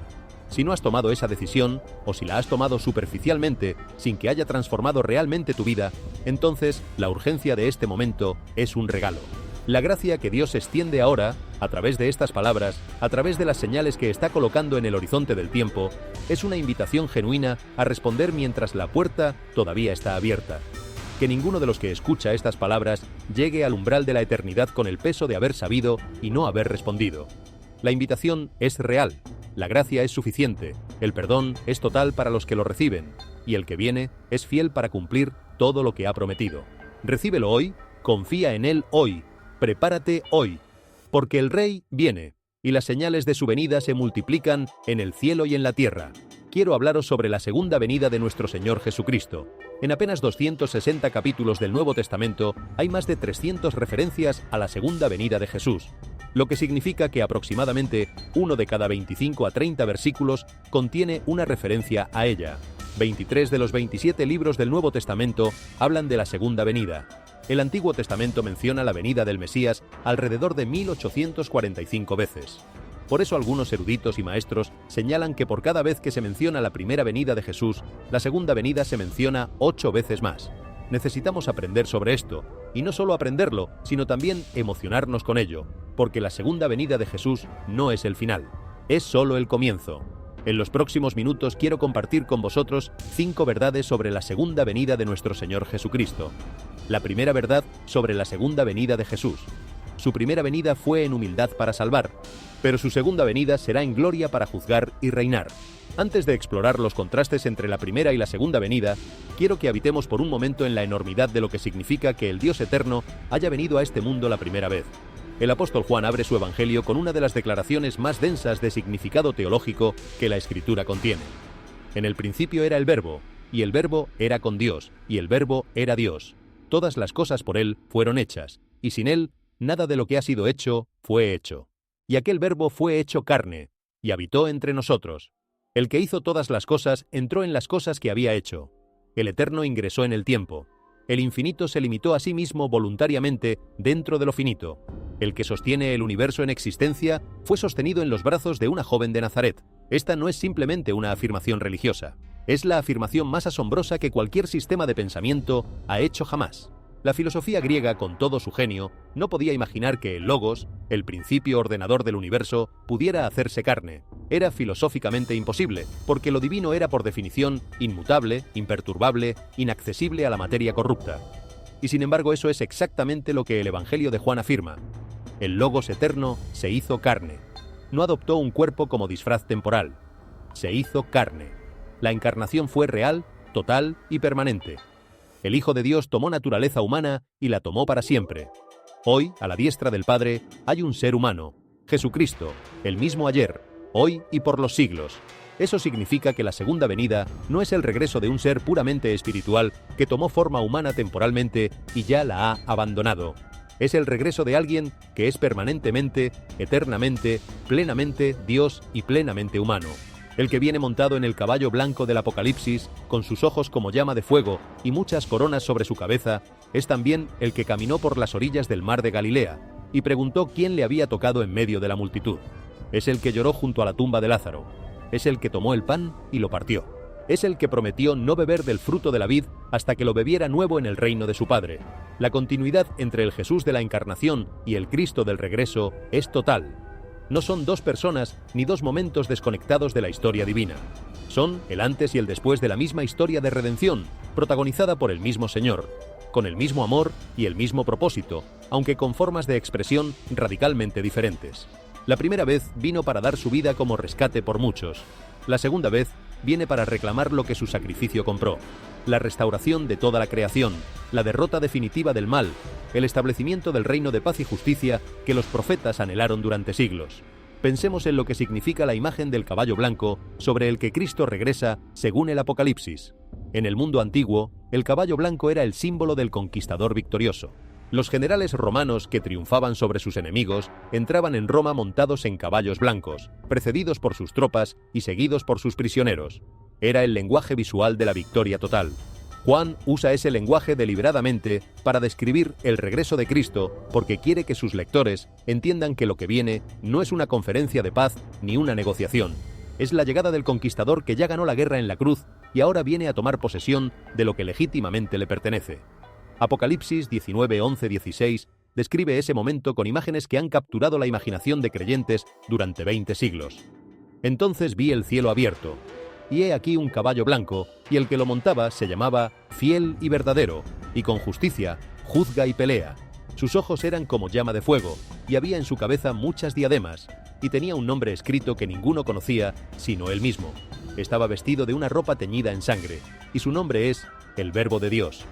y los ejércitos celestiales, vestidos de lino finísimo, blanco y limpio, le seguían en caballos blancos. De su boca sale una espada aguda para herir con ella a las naciones, y él las regirá con vara de hierro. Y él pisa el lagar del vino del furor y de la ira del Dios Todopoderoso. Y en su vestidura y en su muslo tiene escrito este nombre: Rey de Reyes y Señor de Señores. Cada detalle de esta descripción habla: la ropa teñida en sangre, no la sangre de sus enemigos, sino la suya propia, derramada en la cruz, que es el fundamento de su autoridad para juzgar. Los ojos como llama de fuego, la mirada que ve completamente, que penetra todo disfraz y toda pretensión, que no puede ser engañada por apariencias. Las muchas diademas, no la corona de espinas que sus burladores le pusieron en la primera venida, sino las coronas de soberanía universal sobre todos los reinos y todos los dominios. La espada que sale de su boca, la palabra de Dios en su poder definitivo y ejecutivo, la misma palabra que creó los mundos con su sola pronunciación, ahora pronunciada en su forma final de juicio sobre lo que es irredimible. El nombre, fiel y verdadero, merece atención especial. En un mundo donde la traición es moneda corriente, donde las promesas se rompen por conveniencia, donde la verdad se distorsiona para servir intereses, hay uno que es completamente fiel y absolutamente verdadero. Cada promesa que ha hecho, sin excepción. Cada palabra que ha pronunciado, sin contradicción. El que prometió que prepararía un lugar, regresa a cumplir esa promesa. El que dijo estaré con vosotros todos los días hasta el fin del siglo, cumplirá ese compromiso hasta su conclusión lógica. El fin de este siglo y el comienzo del siguiente, que ya no tendrá fin. La fidelidad divina no es solo un atributo abstracto, es la garantía concreta de que todo lo que esperamos se cumplirá en el momento exacto que ha sido designado. Quiero compartir la diferencia entre cómo vino por primera vez y cómo será diferente la segunda vez, porque sabemos tanto sobre su primera venida que la celebramos como festividad, escuchamos historias sobre ella desde distintos ángulos cada año, pero su segunda venida será absolutamente diferente. La primera vez vino como cordero, volverá como león. La primera vez vino montado en un asno, volverá montado en un caballo blanco. La primera vez vino como siervo humilde, volverá como rey soberano. Vino la primera vez para sufrir, vuelve en gloria. Llegó al principio en un pesebre, vuelve a un trono. La primera vez lo vieron unos pocos. Cuando regrese, la Biblia dice que todo ojo lo verá. Vino para salvar la primera vez, pero regresa para juzgar y consumar todas las cosas. Las Escrituras nos enseñan que llevó una corona de espinas cuando vino por primera vez, pero cuando regrese, vendrá con muchas coronas, las coronas de gloria. La primera vez vino y permaneció en silencio ante sus acusadores, pero regresa con el sonido de una trompeta. Cuando vino por primera vez, lloró sobre Jerusalén, pero cuando regrese, reinará en Jerusalén. Cuando vino por primera vez, sus manos fueron traspasadas. Cuando regrese, vendrá a gobernar con vara de hierro. La primera vez vino en debilidad. La segunda vez viene en poder. La primera vez llegó como una semilla que cayó a la tierra. Vuelve para cosechar el planeta entero. La primera vez ofreció misericordia. La segunda vez viene a ejecutar justicia. La primera vez cargó una cruz. Cuando regrese llevará una espada. La primera vez, el Verbo se hizo carne. Pero cuando regrese, volverá como el fiel y verdadero, la palabra de Dios hecha manifiesta en gloria. La primera vez vino para sellar el nuevo pacto. Pero cuando regrese vendrá a consumar el reino. La primera vez lavó los pies de los discípulos. Pero cuando regrese, pisará el lagar de la ira de Dios Todopoderoso. La primera vez oró: Padre, perdónalos. Cuando regrese, traerá la vindicación sobre sus enemigos. La primera vez, su gloria estaba velada en carne humana. Cuando regrese, su gloria será revelada ante todos los ojos de todas las naciones. Lo que hace este contraste tan poderoso no es simplemente la diferencia de escala o de estilo, es la diferencia de propósito. La primera venida fue sobre misericordia ofrecida libremente. La segunda venida será sobre justicia aplicada definitivamente. Y en el marco bíblico, la justicia no es lo opuesto de la misericordia, sino lo que ocurre cuando la misericordia ha sido ofrecida plenamente y ha llegado el momento de actuar sobre lo que cada persona y cada nación ha elegido hacer con ella. Pensemos en lo que significa que Jesús llegara por primera vez en la forma más vulnerable que existe. Un bebé recién nacido, en un pesebre, en una provincia remota del Imperio Romano. Esa elección no fue accidental, fue deliberada al nivel más profundo. Fue la forma más clara posible de decirle a la humanidad: no vengo a aplastaros, vengo a salvaros. El poder que creó el universo eligió expresarse primero como fragilidad, porque la fragilidad era lo que la humanidad necesitaba ver para entender la naturaleza del amor divino. Un Dios que llega en la forma del más vulnerable posible no es un Dios que quiere dominación, es un Dios que quiere relación. Pero la segunda venida no puede ser igual. No porque Dios haya cambiado, sino porque el propósito es diferente. No hay ninguna manera de consumar el reino de Dios y restaurar el orden del universo sin que la autoridad de Cristo sea completamente visible y completamente irresistible. El Jesús que lloró junto a la tumba de Lázaro y el Jesús que cabalga sobre el caballo blanco del Apocalipsis son el mismo Jesús. Pero la historia entre esas dos imágenes es la historia de una paciencia divina que ha llegado a su conclusión y de una justicia que ya no puede posponerse. Alguien dé a Dios toda la gloria ahora mismo, porque el Rey está por regresar y necesitamos estar listos. Necesitamos anticipar su regreso con toda la seriedad y toda la esperanza que esa anticipación merece. La segunda verdad sobre la segunda venida de Jesús es que, si bien su regreso estará precedido por muchas señales, estará marcado realmente por una sola señal: su aparición pública y gloriosa en el cielo. Para entender por qué esta distinción importa tanto, necesitamos considerar el contexto histórico en que Jesús la hizo. En Mateo 24, los discípulos le hicieron a Jesús 3 preguntas entrelazadas. ¿Cuándo serán estas cosas? ¿Y qué señal habrá de tu venida y del fin del siglo? Note que usaron el singular, señal. No preguntaron por las señales en plural que marcarían el período previo. Preguntaron por la señal definitiva de su venida. Y Jesús respondió en consonancia. Todas las cosas que enumera en el capítulo 24 son señales preliminares, condiciones del período que precede su regreso. Guerras, terremotos, hambre, persecución, apostasía, evangelización mundial. Todas estas son señales de la época, indicadores del tipo de tiempo en que estamos. Pero la señal de su venida, la señal singular, es la aparición misma. Esta distinción tiene una importancia práctica enorme. Mucha gente en la historia de la Iglesia ha confundido las señales de la época con la señal de su venida, y ha concluido que porque ciertas señales preliminares se estaban cumpliendo, la venida era inminente en semanas o meses. El mismo Jesús anticipó este error y lo corrigió de antemano. Mirad que nadie os engañe, porque vendrán muchos en mi nombre diciendo, yo soy el Cristo, y a muchos engañarán. Y más adelante, entonces ahora si alguno os dijere, mirad, aquí está el Cristo, o mirad, allí está, no lo creáis. El criterio para rechazar toda afirmación prematura de su regreso es precisamente la naturaleza de cómo vendrá, como el relámpago que se ve de oriente a occidente. No hay manera de que el relámpago pase desapercibido, no hay manera de que ocurra en privado. Si alguien dice, el Cristo ha venido y está aquí o allá, la respuesta correcta es, imposible. Si hubiera venido, lo sabríamos todos al mismo tiempo y de manera inequívoca. Hay una tranquilidad enorme que viene de comprender esto. No necesitamos seguir con ansiedad cada noticia, cada afirmación, cada teoría conspirativa sobre el regreso secreto de Cristo o el establecimiento silencioso de su reino en algún lugar remoto del planeta. Cuando Cristo venga no habrá necesidad de que nadie lo anuncie. El anuncio vendrá con él. Los ángeles de su poder, la trompeta que retumba, la voz de arcángel, la transformación instantánea de los que estamos vivos, la resurrección de los que murieron. Estos no son eventos que puedan ocurrir en silencio, no son eventos que algunos puedan perder y otros captar dependiendo de si estaban prestando atención. Son eventos que reorganizarán la realidad de manera tan total y tan visible que la única distinción entre personas no será quién lo vio y quién no, sino qué posición tienen ante el Rey que aparece. Eso debería liberarnos del espiral interminable de interpretación ansiosa de cada evento geopolítico como posible señal del regreso inminente en horas o días. Sí, vivimos en expectativa. Sí, cada generación debe vivir como si el Señor pudiera regresar en su generación.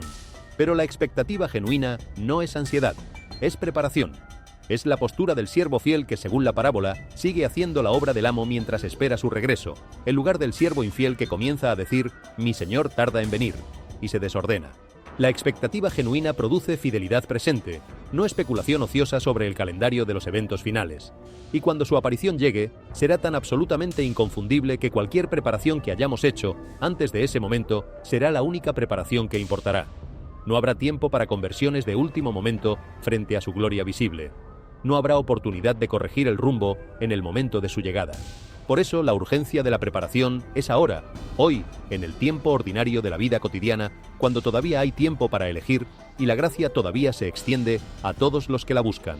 En Mateo 24:27, porque como el relámpago que sale del oriente y se muestra hasta el occidente, así también será la venida del Hijo del Hombre.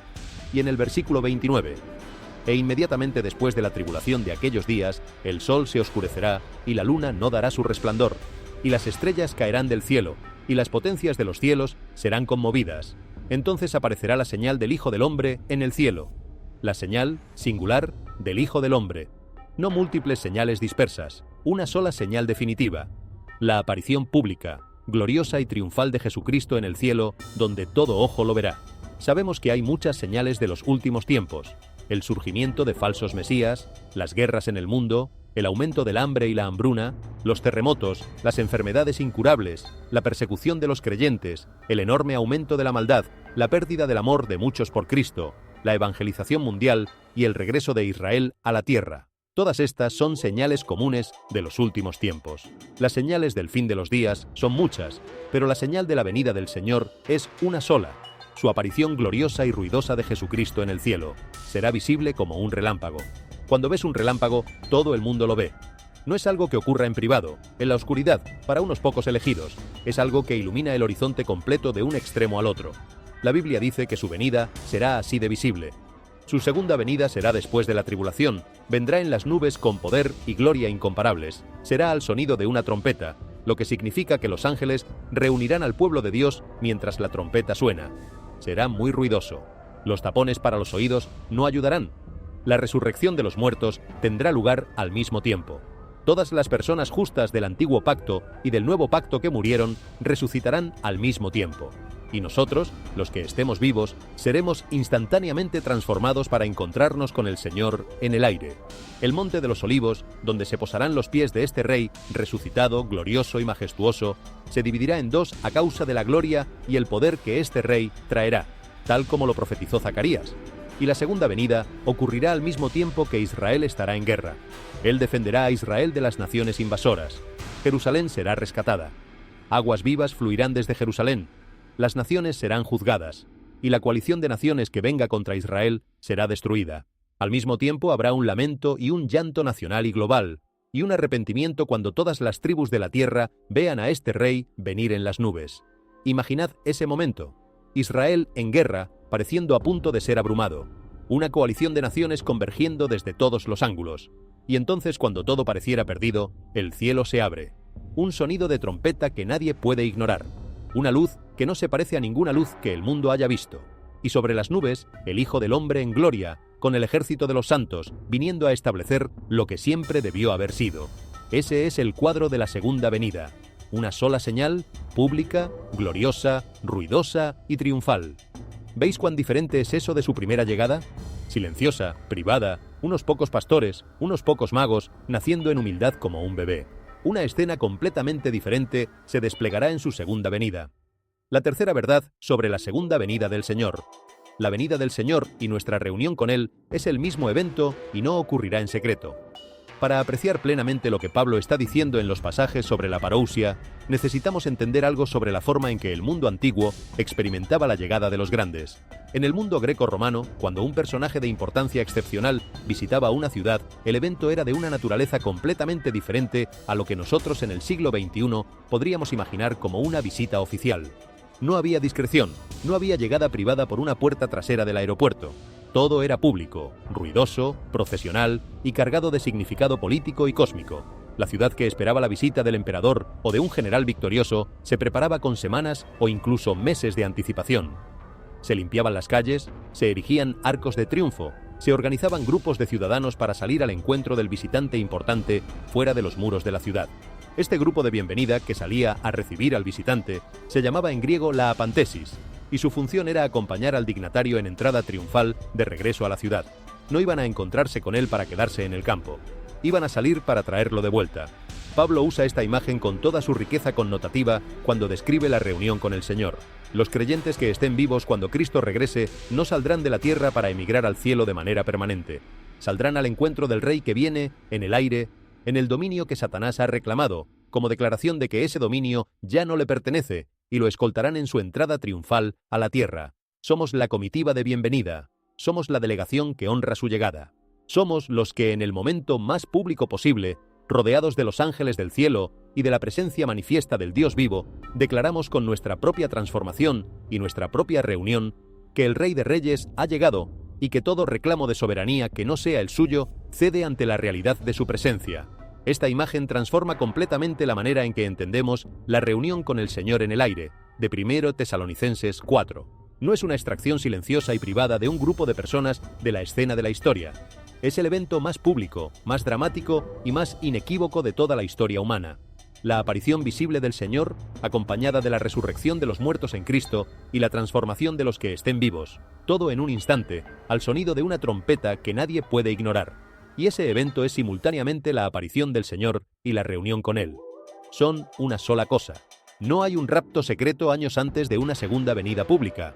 Hay una parousia, la llegada del Rey, con todo lo que esa llegada implica para los vivos y para los muertos, para la tierra y para el cielo, para los que lo reciben y para los que lo rechazaron.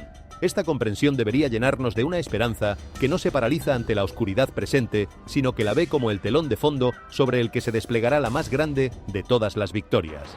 El escenario del mundo puede parecer cada vez más oscuro, las noticias más perturbadoras, los conflictos más insolubles, pero todo eso es el telón.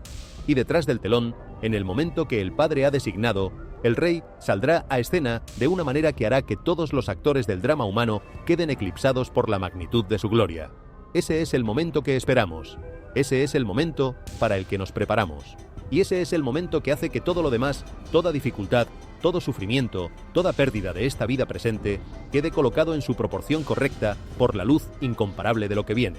Antes de hablar sobre el rapto y la venida del Señor, quiero daros un trasfondo judío y profético para la venida del Mesías y cómo Pablo usa el lenguaje sobre la aparición pública de Jesús. Los profetas judíos predijeron que Dios convocaría a su pueblo de regreso a casa con un gran sonido de trompeta, que los traería de vuelta desde las naciones. También que el Hijo del Hombre llegaría, que el Mesías vendría en las nubes para recibir el dominio eterno. Jesús y Pablo hacen eco de ese mismo trasfondo profético. Jesús habla de un sonido de trompeta. Pablo habla de un sonido de trompeta. Jesús dice que regresará en las nubes. El Nuevo Testamento hace eco de lo que el Antiguo Testamento pinta como trasfondo. En Duxinu Tesalonicenses 2:1, Pablo dice: «Pero con respecto a la venida de nuestro Señor Jesucristo y nuestra reunión con Él, si estáis tomando notas, escribid esto. La venida del Señor y nuestra reunión con Él son un solo evento». Pablo no divide estos eventos.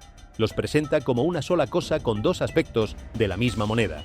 En 1 Tesalonicenses 4:15-17, porque lo decimos como palabra del Señor, nosotros los que vivamos, los que hayamos quedado hasta la venida del Señor, no precederemos a los que durmieron, porque el Señor mismo con voz de mando, con voz de arcángel y con trompeta de Dios, descenderá del cielo, y los muertos en Cristo resucitarán primero. Luego nosotros los que vivamos, los que hayamos quedado, seremos arrebatados juntamente con ellos en las nubes para recibir al Señor en el aire, y así estaremos siempre con el Señor. Ahora bien, mucha gente lee siempre con el Señor y concluye, por lo tanto, en el cielo para siempre. Pero eso no es exactamente lo que el texto dice. La palabra que Pablo usa para venida es parousia, y es una palabra cargada de significado en el mundo greco-romano. Parousia era el término para cuando una persona importante, un general victorioso, un emperador, llegaba a una ciudad. La delegación de la ciudad no esperaba dentro de los muros. Salía al encuentro del visitante importante, fuera de la ciudad, y luego lo escoltaba de regreso adentro en procesión triunfal. Así que la imagen que Pablo pinta no es la de personas que escapan de la tierra hacia el cielo para quedarse ahí. Es la imagen de personas que salen a recibir al Rey que viene y lo acompañan en su entrada triunfal al mundo. Somos la escolta real, no los refugiados. Salimos a encontrarnos con Él en el aire, en el dominio del príncipe del aire, Satanás, como una declaración de victoria sobre los poderes que han gobernado ese espacio, y luego lo acompañamos de regreso a la tierra mientras establece su reino. ¿Por qué en el aire? Porque el príncipe del aire es Satanás. Jesús desarmó los principados y potestades en la cruz. Pero en su segunda venida tendrá su encuentro con los santos resucitados y transformados en el mismo dominio que Satanás había reclamado, como si dijera: «El Rey ha vuelto. Las llaves del príncipe del aire han sido tomadas de regreso. Soy el Rey de la tierra, el Rey del aire, el Rey de todo lo que existe en cada esfera y en cada dimensión de este planeta». El rapto en ese sentido no es un escape secreto, es el momento más público y más triunfal del regreso del Rey. Una trompeta que nadie puede ignorar. Los muertos que resucitan visiblemente. Los vivos que son transformados instantáneamente. Y toda esa procesión se encamina no hacia el cielo para quedarse ahí, sino hacia la tierra, para escoltarlo en su regreso soberano. En 1 Corintios 15:51-52. He aquí, os digo un misterio. No todos dormiremos, pero todos seremos transformados en un momento, en un abrir y cerrar de ojos, a la final trompeta. La trompeta nunca susurra, truena. El rapto no es un secreto, es un evento abierto, público, glorioso, ruidoso y triunfal. La cuarta verdad sobre la segunda venida de Jesús. Jesús no regresará hasta que se produzca la gran apostasía y se revele el hombre de la iniquidad, el anticristo. Antes de entrar en los detalles de lo que Pablo enseña en 2 Tesalonicenses 2, quiero contextualizar por qué esta verdad es tan importante en el momento actual. Vivimos en una época en que la desinformación se propaga a velocidad sin precedentes. Las redes sociales amplifican cualquier afirmación, por extravagante que sea, hasta darle un alcance global en cuestión de horas. Y el terreno de la profecía bíblica sobre los últimos tiempos es especialmente fértil para la proliferación de afirmaciones no fundamentadas que generan miedo, confusión y eventualmente decepción cuando los eventos predichos no se cumplen en la forma ni en el tiempo esperado. Los tesalonicenses en tiempos de Pablo enfrentaban una versión de este mismo problema. Alguien había dicho, o escrito, o afirmado haber recibido una revelación de que el día del Señor ya había llegado. Y el resultado en esa comunidad fue exactamente el que cabría esperar: agitación, confusión, abandono de las responsabilidades ordinarias de la vida, ansiedad que perturbaba la fe en lugar de edificarla. Pablo les escribe con una urgencia pastoral para corregir esa confusión, y el antídoto que ofrece es precisamente teológico: que entiendan la secuencia correcta de los eventos que deben preceder al regreso del Señor, de manera que no sean movidos fácilmente ni perturbados por cualquier afirmación que llegue a ellos, sea por carta, sea por profecía, sea por lo que alguien afirme que Pablo mismo dijo. El antídoto para la desinformación profética es siempre el mismo: el conocimiento correcto de lo que la Escritura enseña, aplicado con discernimiento y sin prisa. No toda señal es la señal definitiva. No todo evento dramático es el cumplimiento de una profecía específica. La sabiduría no está en la identificación rápida y entusiasta de cada noticia como profecía cumplida, sino en la comprensión paciente y bien fundamentada de la estructura general del propósito divino, dentro de la cual los eventos individuales pueden entonces ser ubicados con mayor precisión. La urgencia genuina no se expresa en el pánico, sino en la preparación constante. Y la preparación constante no requiere saber exactamente en qué momento del calendario profético estamos. Requiere simplemente vivir de una manera que sea igualmente honorable ante Cristo si regresa hoy o si regresa en 50 años. Esa es la postura de la sabiduría, y esa postura es posible precisamente porque la Escritura nos da suficiente información para orientarnos sin darnos más de lo que necesitamos, que podría convertirse en una fuente de cálculo ansioso en lugar de confianza tranquila. Existe una enseñanza, especialmente propagada por quienes enseñan el rapto secreto, sobre la inminencia del regreso del Señor, que puede ocurrir en cualquier momento. He visto estos clips, he escuchado estos sermones donde se usa la táctica del miedo. En cualquier momento podrías estar conduciendo al trabajo y Jesús vendrá. Tienes que estar listo para el rapto porque si te quedas atrás, atravesarás la tribulación. Y hay mucha emoción, mucho miedo ligado a eso. Quiero compartir algo con vosotros. Esa perspectiva no está completamente respaldada por las Escrituras. Las Escrituras sí nos enseñan a estar siempre listos. Santiago 5:8 dice: «Tened también vosotros paciencia, y afirmad vuestros corazones, porque la venida del Señor se acerca». Mateo 24:42 dice: «Velad pues, porque no sabéis a qué hora ha de venir vuestro Señor». Estos versículos enseñan vigilancia, pero también nos dicen que habrá cosas que deben ocurrir antes de que el Señor regrese. En 2 Tesalonicenses 2:1-4, Pablo dice: «Pero con respecto a la venida de nuestro Señor y nuestra reunión con Él, os rogamos, hermanos, que no os dejéis mover fácilmente.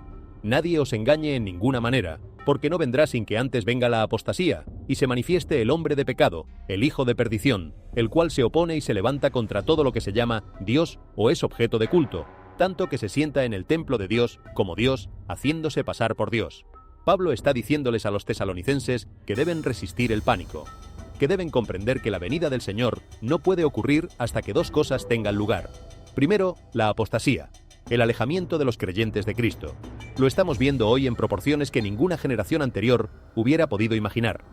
Y luego la revelación del anticristo, el hombre de iniquidad que se sentará en el templo de Dios declarándose Dios.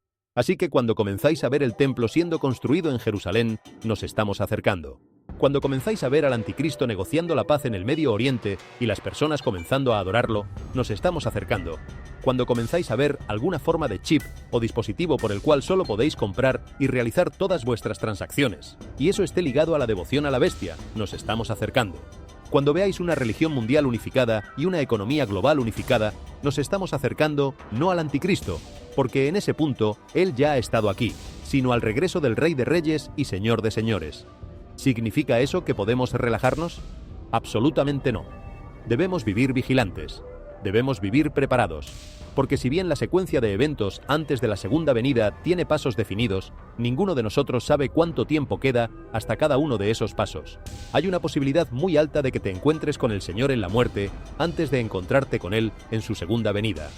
Ninguno de nosotros sabe cuándo morirá. Y debemos vivir no en miedo, sino en expectativa y preparación para ese encuentro. Ahora hay un video y una enseñanza que están circulando ahora mismo, la posibilidad de que Jesús venga esta semana. El pueblo judío tiene la fiesta de las trompetas, que ocurre a principios de octubre, a veces a finales de septiembre. La especulación va en aumento porque Jesús cumple todas las fiestas de Israel. La Pascua es donde murió. En la fiesta de Pentecostés, el Espíritu Santo fue derramado. El pan sin levadura representaba el cuerpo sin pecado de Jesús en la tumba. La próxima fiesta que tiene un cuadro profético es la fiesta de las trompetas, porque en la segunda venida de Jesús, la trompeta sonará. Muchas personas especulan que, dado que el resto de las fiestas ya se cumplieron siguiendo el patrón de la primera venida de Cristo, las próximas 3 fiestas se cumplirán exactamente en su segunda venida. Pero no lo sabemos con certeza. Cristo dijo que nadie conoce el día, y la Biblia también es clara en que deben ocurrir ciertos eventos antes. Lo que sí sabemos con certeza es que cada una de estas fiestas fue diseñada por Dios como sombra de realidades que iban a llegar. Y el hecho de que cada fiesta de la primera venida se cumpliera con una precisión asombrosa sugiere que las fiestas de la segunda venida también serán cumplidas en su momento preciso, no en el momento que nosotros calculemos, en el momento que Él ha designado. Esa certeza debería producir no ansiedad, sino expectativa genuina. No miedo ante lo que se acerca, sino preparación para el encuentro más importante que cualquier ser humano pueda tener. Todo lo que estamos viendo en Jerusalén, las grietas en el camino del Monte de los Olivos, los patrones climáticos inusuales, las luces en el cielo, los signos que se acumulan desde todas las direcciones, debe ser leído dentro de este marco más grande. Hay un pasaje que quiero citar antes de llegar a la conclusión porque encapsula con precisión la postura que la Escritura invita a los creyentes a mantener ante todo lo que estamos describiendo. Es de Apocalipsis 22:20, las últimas palabras de Jesús en toda la Biblia antes de la bendición final. El que da testimonio de estas cosas dice: sí, vengo en breve. Amén. Sí, ven Señor Jesús. Y la respuesta de la Iglesia: ven Señor Jesús. Estas palabras definen la postura espiritual correcta ante la segunda venida. No ansiedad, no cálculo ansioso, no terror ante las señales, sino invitación. Un corazón que genuinamente desea que el Señor venga, que ha ordenado su vida de manera que la llegada del Señor no encuentra nada que esconder, sino todo que celebrar. El ven Señor Jesús, del que tiene el corazón preparado, es el contrapeso perfecto a cualquier desorientación que los eventos del mundo puedan producir. Porque el que puede decir genuinamente, ven Señor, tiene la perspectiva correcta sobre todo lo demás. Ha tomado la decisión fundamental, ha establecido el fundamento que no puede ser sacudido, y puede mirar las señales en el cielo y en la tierra, no con pánico, sino con la tranquila expectativa del que sabe que lo que viene es la respuesta a su oración más profunda. El Maránatá de la iglesia primitiva, la expresión aramea que significa el Señor viene, o ven Señor nuestro, era parte del culto más temprano de los creyentes. Pablo la cita al final de 1 Corintios como si fuera una expresión tan conocida que no necesita traducción para su audiencia mayormente griega. Era el grito de orientación de una comunidad que vivía en la tensión entre el ya y el todavía no. El ya de la redención consumada en la cruz y la resurrección, y el todavía no de la consumación del reino que esperaban. Esa tensión, vivida con integridad y sin impaciencia, es la postura cristiana auténtica ante los tiempos que vivimos. El Señor ya ha venido. El Señor viene todavía. El Señor vendrá en gloria. Y mientras esperamos, no esperamos en el vacío. Esperamos en su presencia, sostenidos por su Espíritu, siendo formados a su imagen, haciendo la obra que Él nos ha encomendado, amando a quienes Él ama, siendo para el mundo el anticipo visible del reino que viene. Las señales en Jerusalén son reales. Los eventos que se despliegan en la escena mundial son reales. La convergencia de circunstancias que el estudio de la profecía bíblica señala como características del período que precede al regreso de Cristo es real y discernible para los que tienen ojos para ver. Pero la respuesta correcta a todo eso no es el miedo ni la parálisis, es el Maránatá, es el ven Señor Jesús, es la vida de preparación gozosa, de fidelidad en lo pequeño, de amor radical al prójimo, de proclamación urgente del Evangelio, de expectativa que no duerme pero tampoco desespera. Esa es la vida que el Señor que viene encontrará digna de recompensa. Esa es la vida que es posible, no a pesar de las señales, sino precisamente a causa de ellas. Porque las señales nos recuerdan que la historia va hacia algún lugar, que ese lugar es bueno, que el que lo prometió es fiel, y que la invitación a ser parte de ese destino está abierta para todos los que quieran recibirla hoy, no como señales de destrucción inminente sin remedio, sino como parte del preludio de un acontecimiento que toda la creación ha estado esperando desde que la primera promesa de redención fue pronunciada en el jardín del Edén: el regreso del Rey, la consumación de la historia, el comienzo de lo que no tiene fin. Quiero hablar sobre la quinta verdad antes de cerrar, porque conecta todo lo que hemos explorado en esta enseñanza con el corazón del llamado que tenemos como creyentes en este momento de la historia. La quinta verdad es esta: somos una generación que tiene el privilegio y la responsabilidad de ser testigos de señales que ninguna generación anterior pudo ver con la misma claridad, y eso nos hace más responsables, no menos, de la manera en que vivimos, proclamamos y amamos. En Lucas 12:48, Jesús establece un principio que tiene aplicación directa a nuestro momento. A todo aquel a quien se haya dado mucho, mucho se le demandará. Nosotros en este siglo XXI tenemos en nuestras manos la Biblia completa, siglos de comentario y enseñanza, acceso instantáneo a recursos teológicos que hubieran llenado de asombro a los creyentes de generaciones anteriores, y encima de todo eso, vivimos en el momento en que muchas de las señales de los últimos tiempos que esos creyentes leyeron sobre el papel se están desplegando en tiempo real delante de nuestros ojos. A nosotros se nos ha dado mucho, y mucho se nos demandará. No se nos demanda que resolvamos todos los misterios proféticos. No se nos demanda que calculemos fechas ni que nos convirtamos en expertos en el libro de Daniel o del Apocalipsis, aunque el estudio serio de esos libros es valioso y recomendable. Lo que se nos demanda es lo que siempre se ha demandado de los seguidores de Cristo: amor a Dios con todo el corazón, alma, mente y fuerzas, y amor al prójimo como a uno mismo. Lo que cambia en este momento de la historia no es el contenido del llamado, sino la urgencia con que debe responderse. La cosecha es abundante, los obreros son pocos, y el Señor de la cosecha está a punto de regresar a examinar el fruto. Esa urgencia no paraliza, libera de todo lo accesorio, de todo lo que consume tiempo y energía sin producir fruto eterno, de toda distracción que nos aleja de lo que realmente importa. El creyente que genuinamente cree que el Señor puede regresar en cualquier momento tiene una claridad de prioridades que el que vive como si hubiera tiempo indefinido para todo nunca puede tener. Y esa claridad es un regalo, no una carga. Es la herramienta que el Espíritu Santo usa para producirnos a los mejores frutos de carácter y de servicio que podemos dar en este tiempo. Que esta generación sea encontrada fiel. Que cuando el Señor venga, encuentre que hemos amado, que hemos servido, que hemos proclamado, que hemos esperado con integridad y con gozo. Ese es el llamado, ese es el privilegio. Y ese es el destino que está disponible para todos los que dicen hoy, con el corazón puesto en ello: ven, Señor Jesús. Cuando Jesús regrese no habrá ambigüedad, no habrá debate, no habrá necesidad de videos de YouTube ni de análisis proféticos. Todo ojo lo verá, toda lengua confesará, toda rodilla se doblará, no como coerción sino como reconocimiento inevitable de lo que siempre fue verdad, pero que muchos eligieron ignorar mientras tuvieron la oportunidad de elegir de otra manera. La segunda venida de Jesús no es el final de una historia, es el comienzo del capítulo que no tiene fin.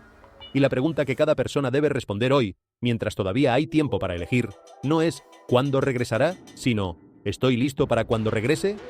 Que esa pregunta no se quede en el aire, que encuentre respuesta en cada corazón que la escucha, porque el Rey viene y las señales de su venida ya están siendo discutidas en todo el mundo.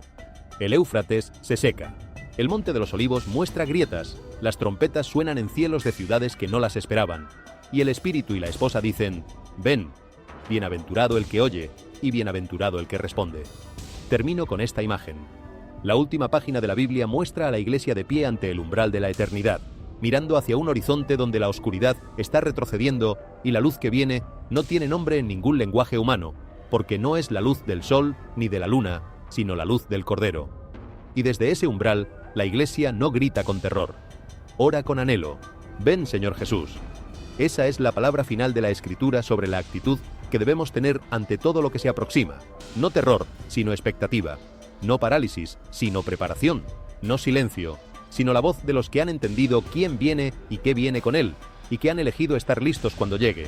Las señales en Jerusalén, en el cielo, en la tierra, en las naciones, son el aviso anticipado del rey Cortés que no llega sin avisar. Él ha llenado la historia de señales, ha llenado las escrituras de promesas, ha llenado los corazones de su pueblo con el espíritu que gime con gemidos indecibles por la consumación de todas las cosas. Todo apunta hacia un único momento que lo cambiará todo. Que ninguno de los que escuchan estas palabras llegue a ese momento sin haberse preparado. Que todos podamos decir, cuando el cielo se abra y el Rey aparezca, este es nuestro Dios, le hemos esperado y Él nos salvará. Maranatá. Ven, Señor Jesús, no porque la tierra no pueda sostenernos más, sino porque hemos aprendido a amar al que viene y anhelamos verle cara a cara. No porque queramos huir de las responsabilidades del presente, sino porque sabemos que el presente cobra su mayor sentido cuando está orientado hacia ese encuentro final. No porque el sufrimiento sea demasiado, aunque a veces lo sea, sino porque hemos probado la bondad de Dios y sabemos que lo que viene excede incomparablemente lo que hemos conocido hasta ahora. Maranatá, Señor, ven pronto, y mientras vienes, haznos fieles, haznos fructíferos, haznos listos, para la gloria de tu nombre y para el bien de todos los que todavía tienen tiempo de responder a tu gracia. Porque la gracia que se ofrece hoy es real, es suficiente, es gratuita y está disponible para cada persona que extienda la mano en fe y la reciba. Que nadie se quede en el umbral por indecisión cuando la puerta todavía está abierta. El Rey que viene ya vino una vez a buscarte. Está viniendo de nuevo a consumar lo que comenzó. Y entre estos dos venidas, en este momento que compartimos, la invitación sigue siendo la misma que siempre ha sido. Ven.